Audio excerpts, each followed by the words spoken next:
વિદ્યાર્થી મિત્રો, ગાલાના આપણે 5 પેપર પૂરા કર્યા. હવે આજે છઠ્ઠા પેપરમાં આપણે પ્રયાણ કરીશું. તો પેપર નંબર 6 સેક્શન એ, સૂચના મુજબ જવાબ આપો. પ્રશ્ન 1 થી 16 છે અને દરેકનો 1 ગુણ છે. 16 માર્કનો સેક્શન એ છે. પહેલો પોઈન્ટ છે, નીચેના વિધાનો ખરા છે કે ખોટા તે જણાવો. પહેલો પ્રશ્ન જુઓ ભાઈ કે 49 છેદમાં 2 ની 3 ઘાત ઇન્ટુ 5 ની 3 ઘાત ના દશાંશ નિરૂપણમાં દશાંશ સ્થળ પછી 6 અંકો હોય. સાચું છે કે ખોટું? શું યાદ રાખવાનું ભાઈ કે છેદમાં 2 અથવા 5 ની જે મોટી ઘાત હોય તેટલા અંક દશાંશ ચિહ્ન પછી આવે. તો અહીં છેદમાં 2 અને 5 ની મોટી ઘાત કેટલી છે? 3 છે. તો મતલબ કે દશાંશ ચિહ્ન પછી કેટલા અંકો આવે?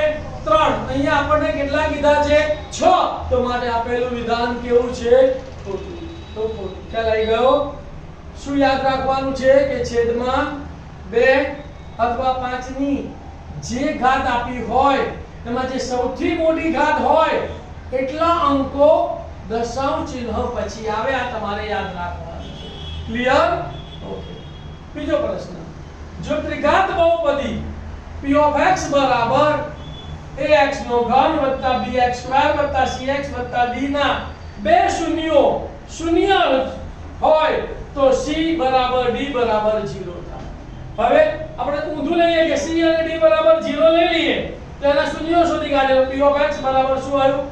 ax નો ઘન વત્તા bx સ્ક્વેર, એનું સાદું આપી x સ્ક્વેર કોમન કાઢીએ તો શું થશે? ax વત્તા b બરાબર 0. તો માટે x સ્ક્વેર બરાબર 0 અથવા ax વત્તા b બરાબર 0.